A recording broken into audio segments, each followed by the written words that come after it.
Yan guys. Ngayon, magbubuo tayo ng PC. Pag magbubuo ka ng PC, siyempre ang kailangan mo ay si processor. Yan, yung processor natin is Ryzen 7. And then, graphic card. Ito yung graphic card kasi mababa lang to. 4 GB lang. Yan. Saka, siyempre, meron tayong RAM, saka SSD. Power supply, saka motherboard. Yung motherboard natin na ROM Strix 550F gaming Wi-Fi. Alright, so simulan na natin mga professional gago kung paano bumuo nito. Okay, ito ay step by step procedure para sa mga gustong matuto. Siyempre, ito yung ating casing. Yan, tanggalin na muna natin yung cover. So ito, binibidyohan ko para matuto kayo, para sa mga gustong bumuo rin ng sarili niyang PC. So dapat medyo may konti kang alam or nakapag-research ka kung paano bumuo nito. Hindi naman ganun kahirap to, pero hindi rin naman ganun kadali.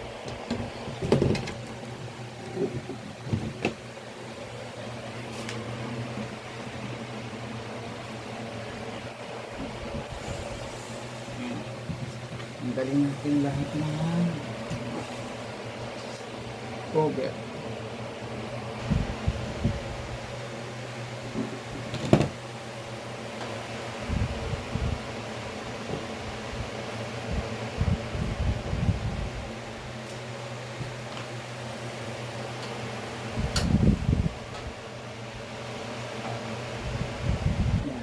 Step by step procedure to para hindi kayo maligaw. Pati pag-install ng OS, lalagay ko na rin.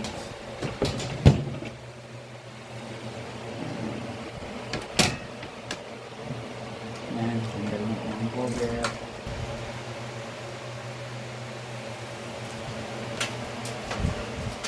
Alright.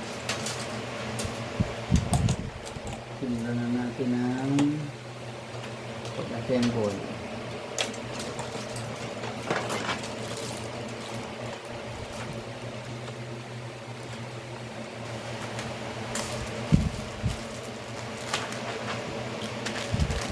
Ito yung mga tornilyo niya.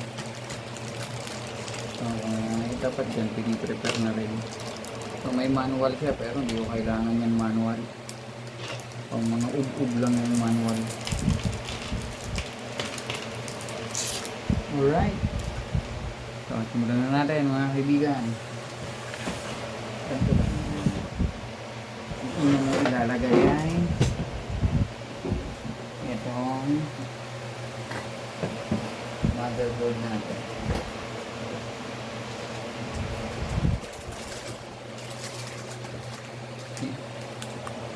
Ayan natin.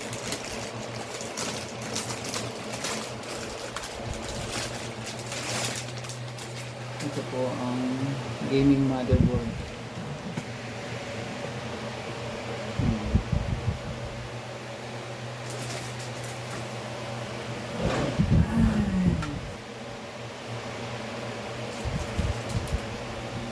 Check mo muna ang compatibility niya.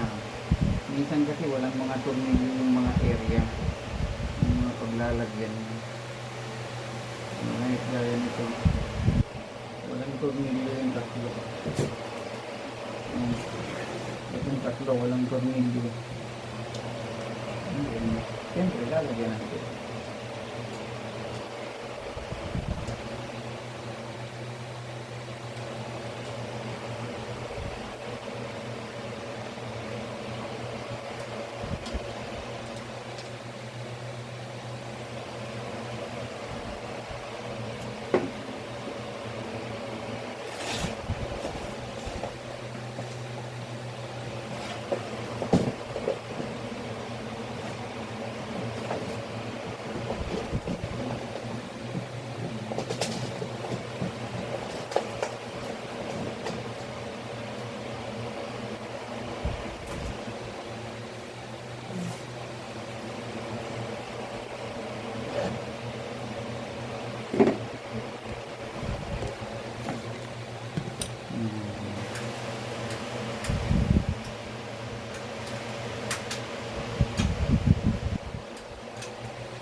Yan.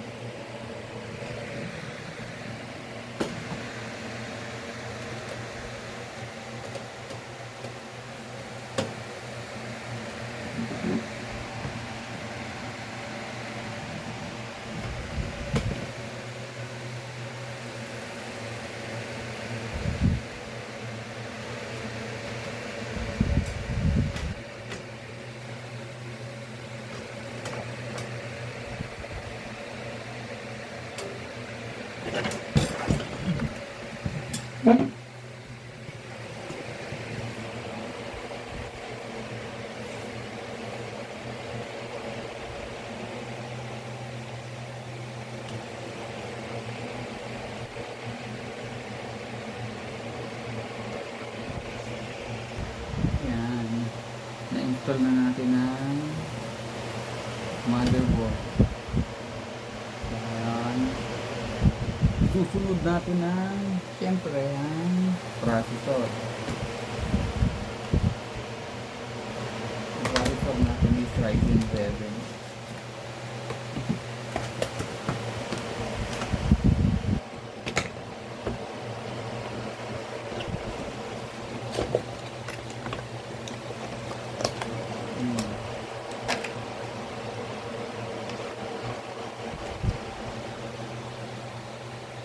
Ngayon, hindi kasya po.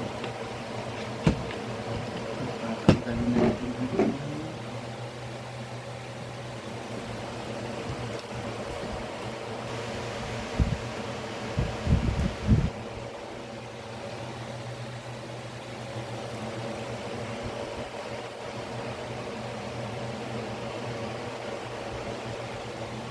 Pag ganito kasi ang itsura ng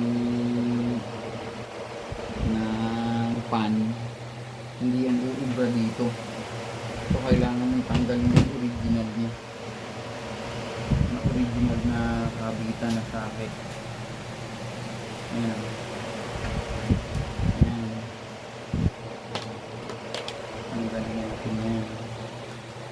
So pag ikaw hindi mo to alam, mga basic na ganito, so huwag ka nang bumuo.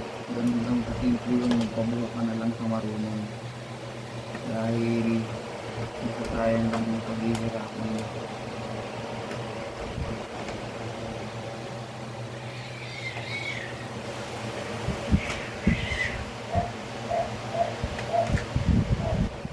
Ikaw kasi mas gusto ko ang nag-video.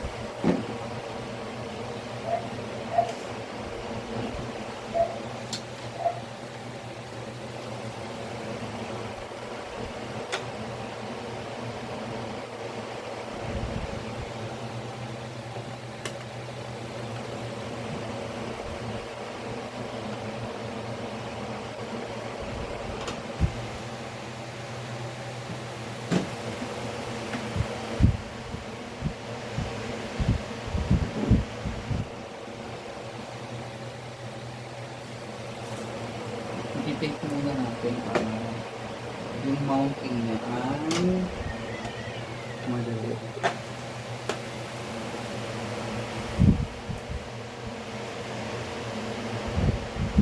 Tinake ko muna yung mounting. Siyempre, ilalagay natin yung processor.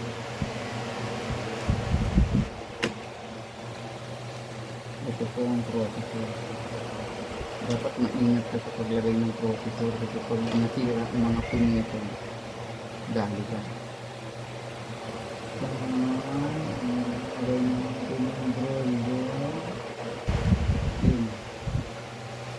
Dapat alam mo orientation ng processor.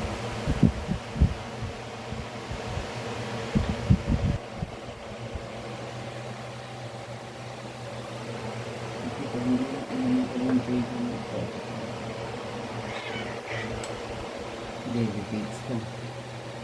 Yan, install na natin ang processor.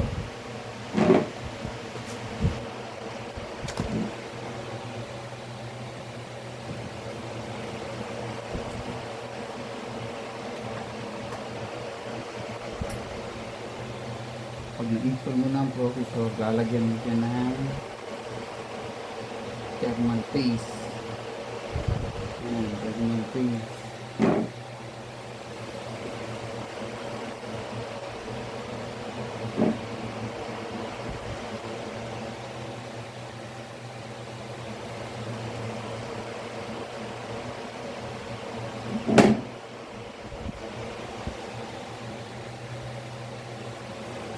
Pero kahit dito naman talaga yung thermal paste.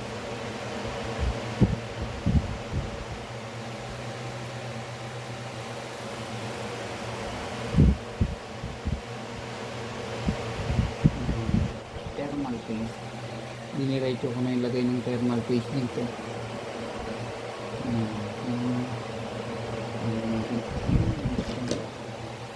Try natin yung connection na ito.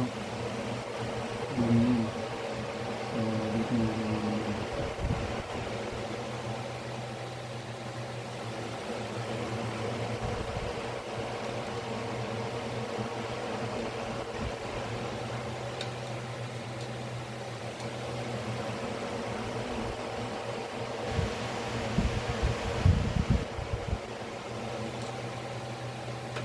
hiyahin muna.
Ayan.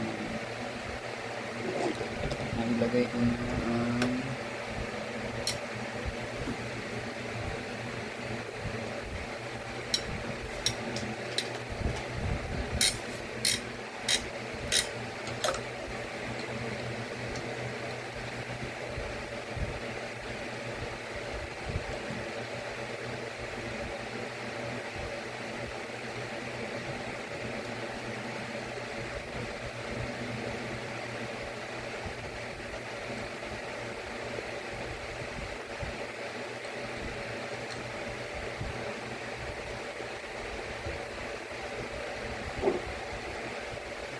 nailagay ko na ang pan.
natin ang pan. After ng pan, lalagay na natin ang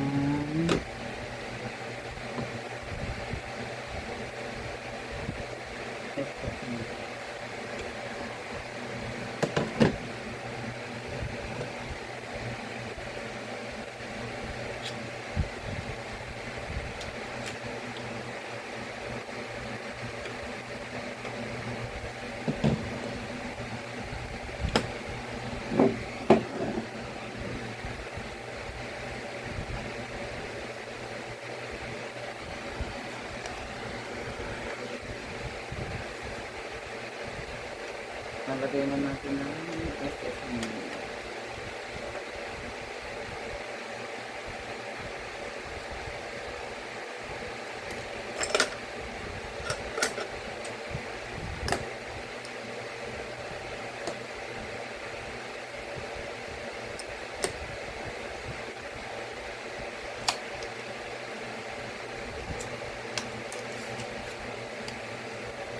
Ito po ang SSD.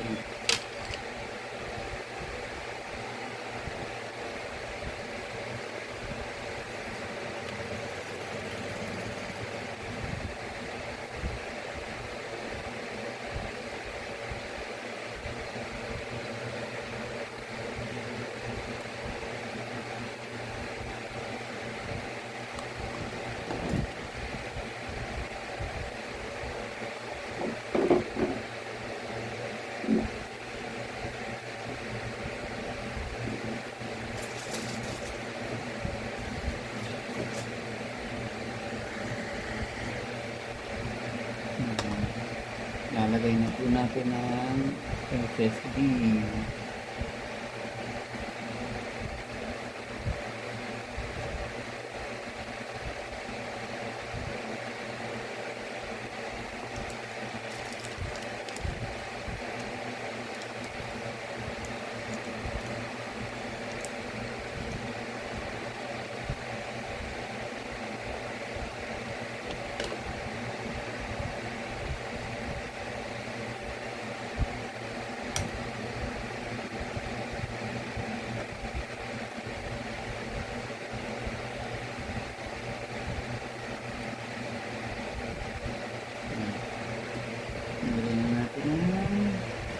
SSD. SSD na po tayo at ang isusunod natin ay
hindi sila.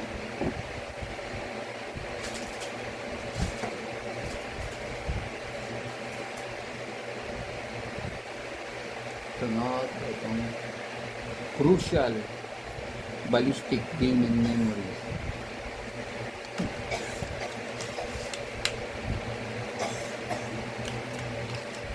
Yan, medyo pangit ang pagbablog ko kasi hindi naman ako sanay. Basta napapakita ko kung ano yung nilalagay. Okay na yun.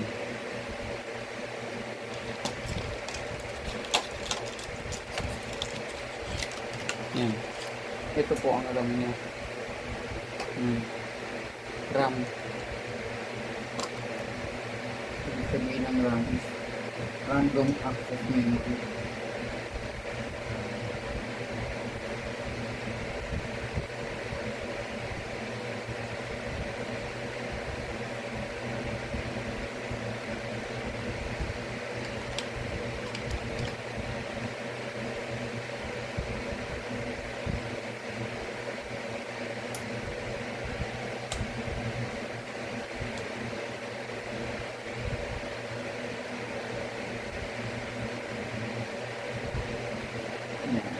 magandang paglagay ng alternate. Alternate natin inilalagay para mas maganda. Ito mo kung ano maganda din. Sabi lang nila, mas maganda pag alternate. Yan, paano ba tayo makalimutan? Oops. Pagkatapos natin ito na pinchalanan graphic card.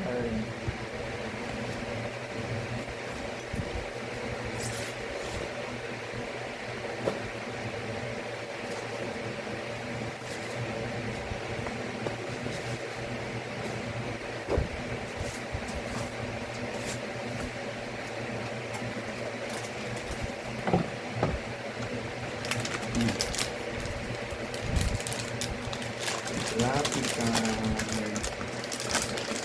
Ayan. Ito po ang ating graphic card. Kung nalagay nyo ito,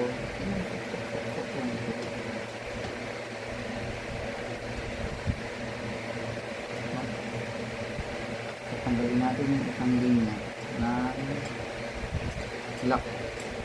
Kasi hindi ka ito yung graphic card natin. Yan, ilagay natin yung graphic card.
Alright. Yan, all set na. Graphic card, memory, RAM. Anong kulang? Power supply. Power supply na nasa likod. So then, galing na natin yung tape. Yung tape na ito. Ano lang ito? Panula.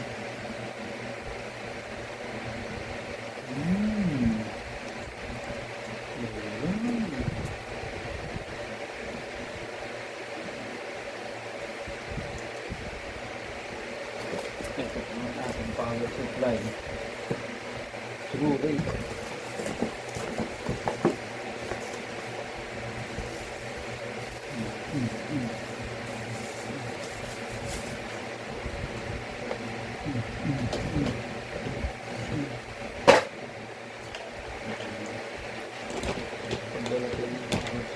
Napakadali. Napakadali lang maglagay ng power supply.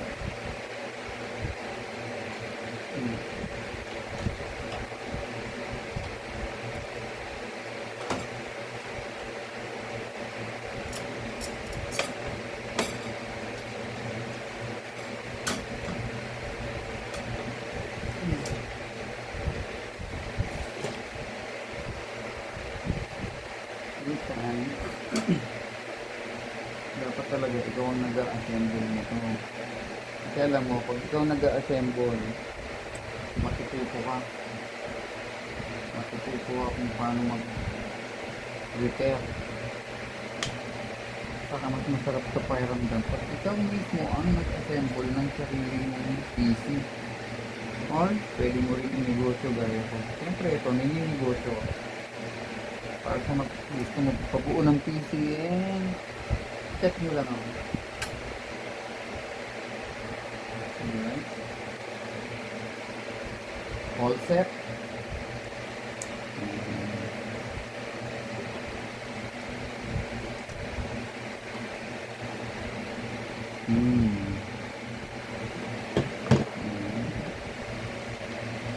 So ngayon, siyempre, may power supply na tayo. Gagawin na natin yung mga power.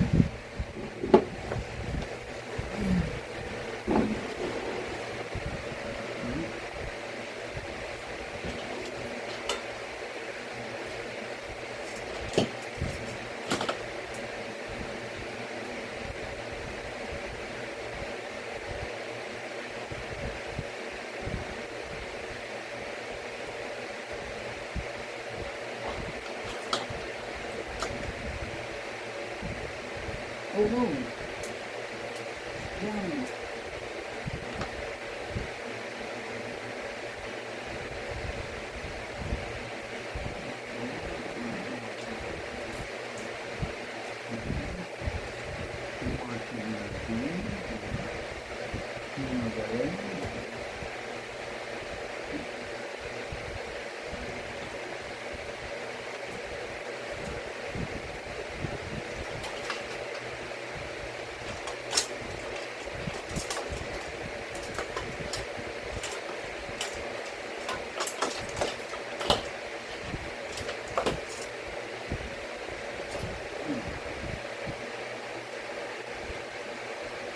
Dapat maganda yung pagkakalagay nito.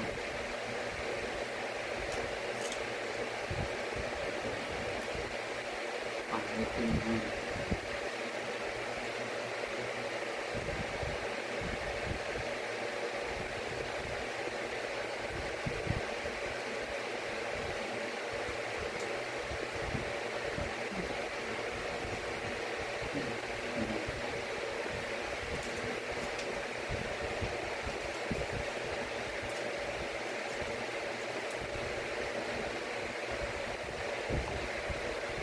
Okay. Nalagay na natin ang power.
Hindi magkatumasyo.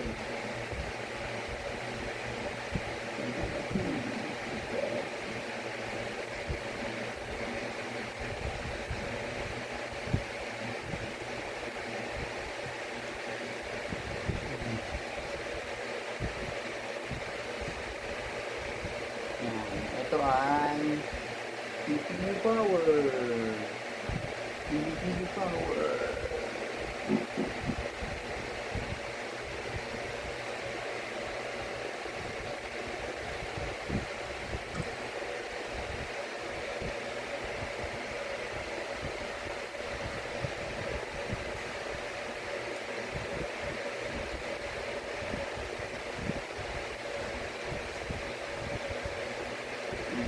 CPU power.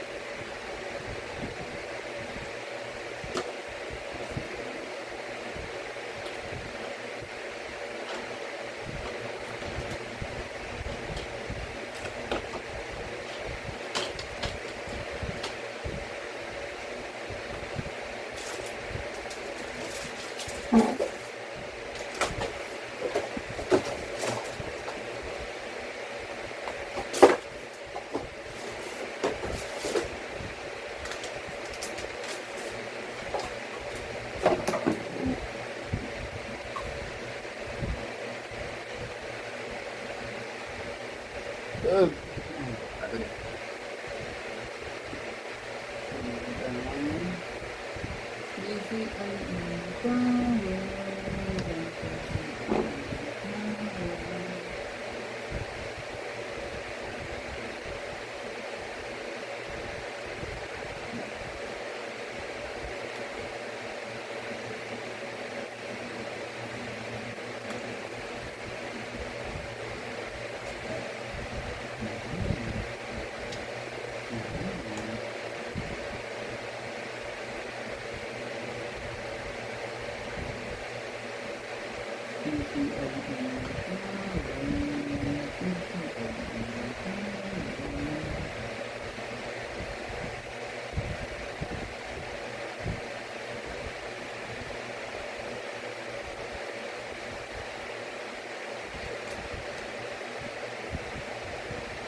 Ito naman ang on-off reset HDD power.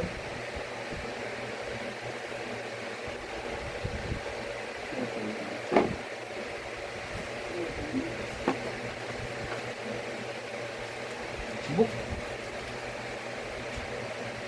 dito sa book of expenses.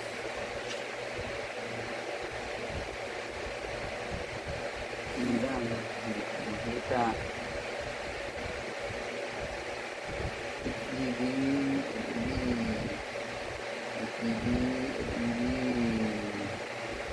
pati dito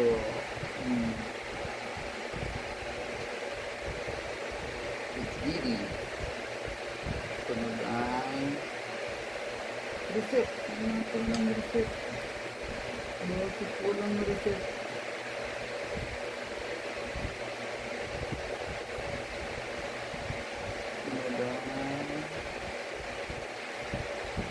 Power.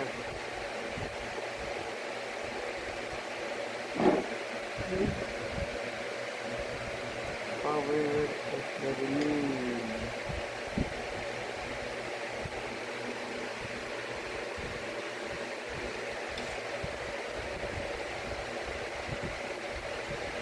Power SW LED. Power LED. Positive ang nasa left.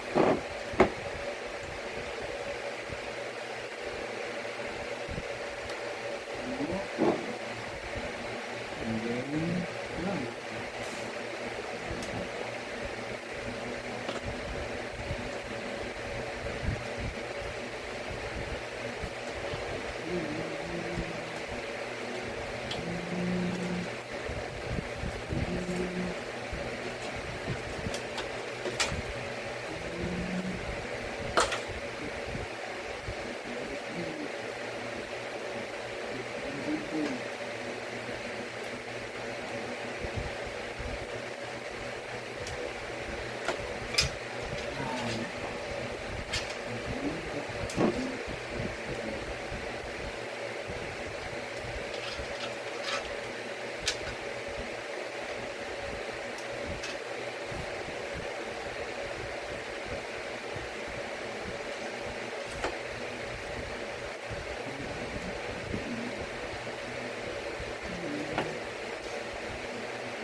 Ito naman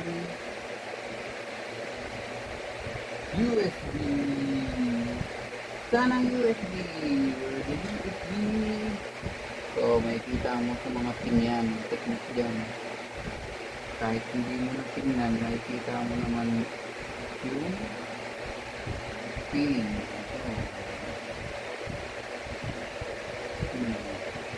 Ito ay audio. Audio keluguran. Keluguran sa pagkasulat. Audio, ano yun? Ang mga babayan, hindi pumalik tayo audio, layo. Ayun, audio, nakakalayo. Kasi walay pala sila, hindi abot. Hindi walay sila.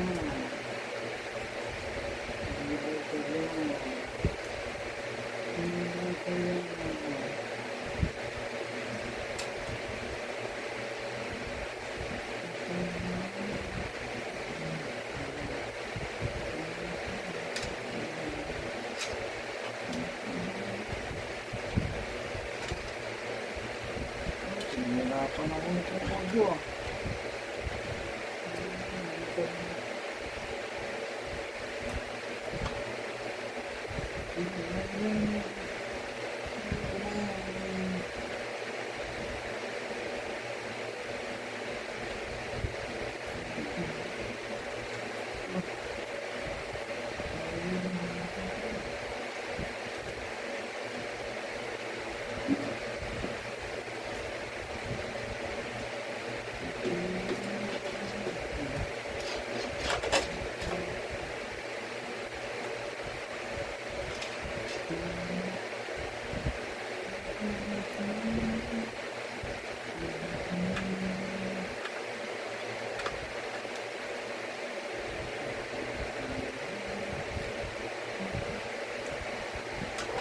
Naku, audio.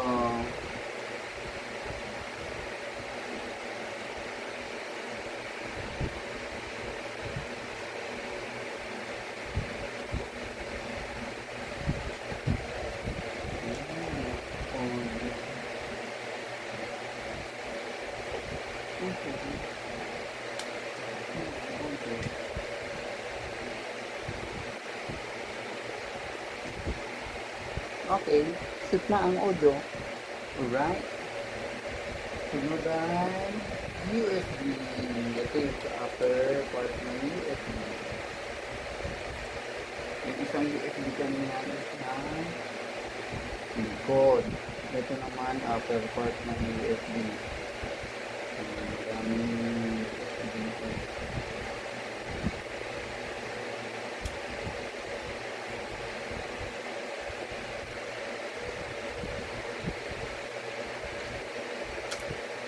Okay.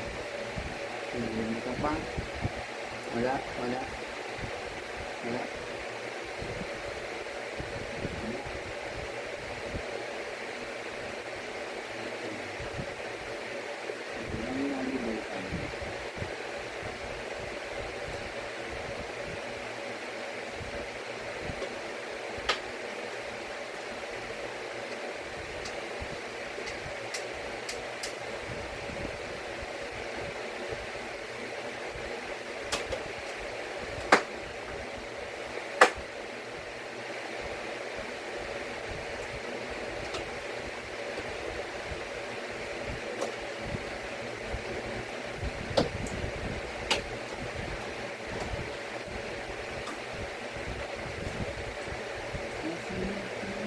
Ano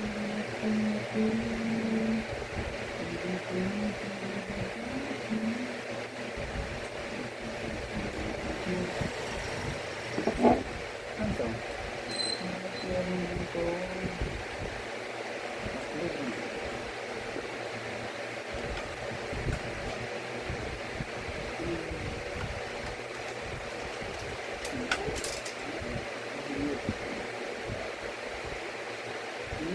Kumitang ng pera. Saan to? 1. 1. Saan to?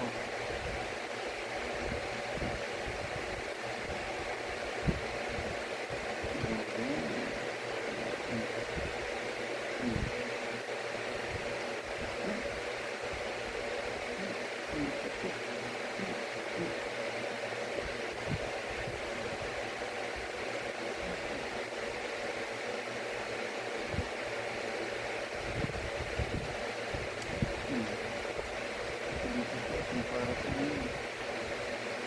Pero mukhang sulit.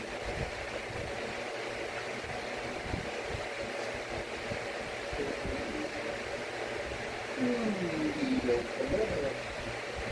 Nag-video ka lang pala ng music ka. Up. Kompleto na. Kompleto na. Kompleto na. Ititest na natin.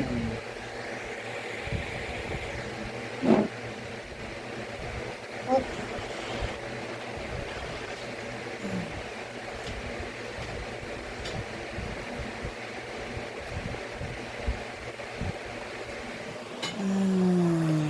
Ititest na po natin kung uubra ang ating ginawa. Ayan o. Check!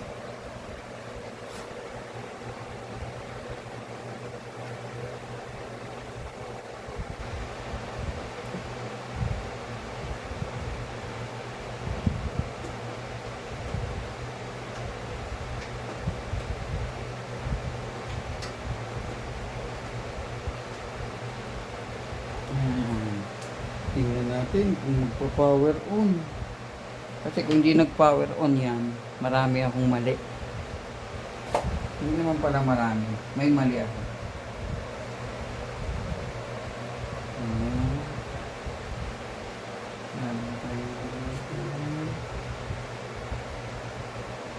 Okay.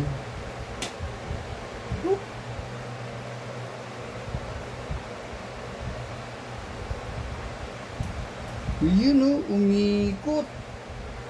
Umikot. Tingnan natin kung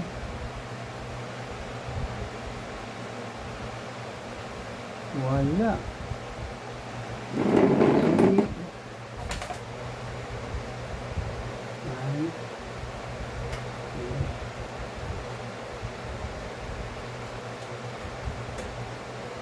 Yan. Umikot.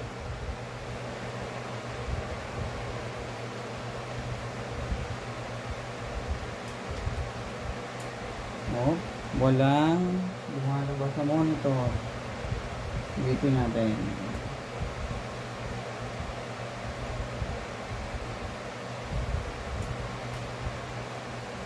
Kamali ako ng saksak eh.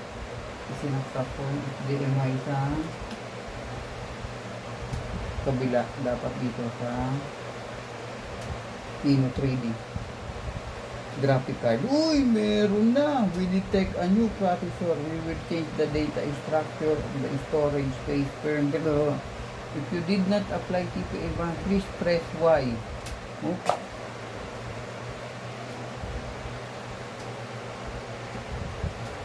Ibig sabihin, okay na mga professional gago.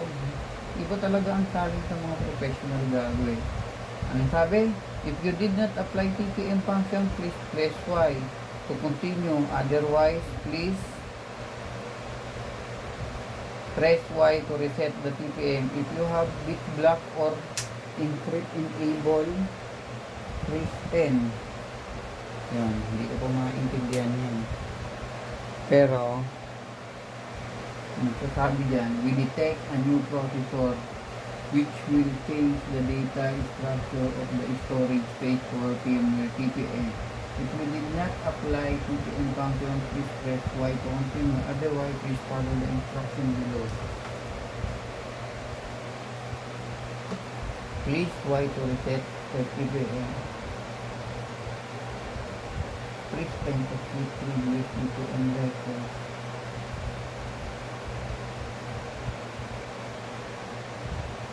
If we did not apply TPM function, please. Yan, TPM. Ang ba yung TPM na yan? Okay.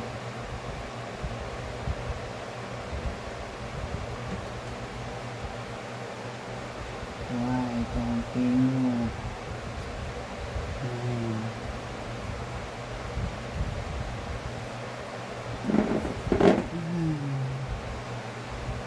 Ilaw ko.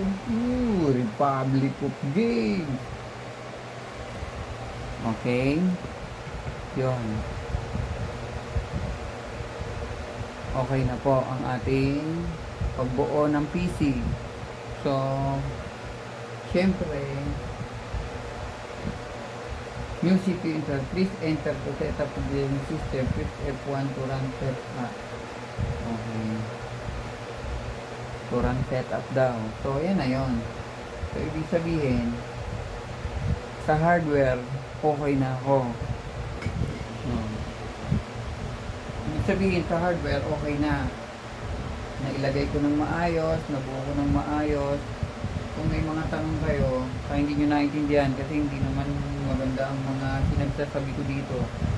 Pero pinakita ko sa inyo kung paano ilagay, paano i-install, paano i-kabit. And then, kung may hindi kayo nasundan, comment nyo lang kasi alam nyo naman, hindi naman ako expert na vlogger, nagsisimula pa lang. So, para lang ma-share ko sa inyo kung paano bumuo ng isang PC. Okay? So, hanggang doon na lang, kailangan ko na mag-install ng new software. Pero yung pag-install ng new software is, halimbawa, ang software na sinasabi ko is Windows 11. So, kailangan ko mag-install ng Windows 11. So, ibang video na yon. So, ito is more on setup ng hardware. Okay? Bye-bye! Mga ka-professional gago, yun naman ako. Subscribe nyo naman. Para naman kumita tayo dyan. Okay, bye-bye!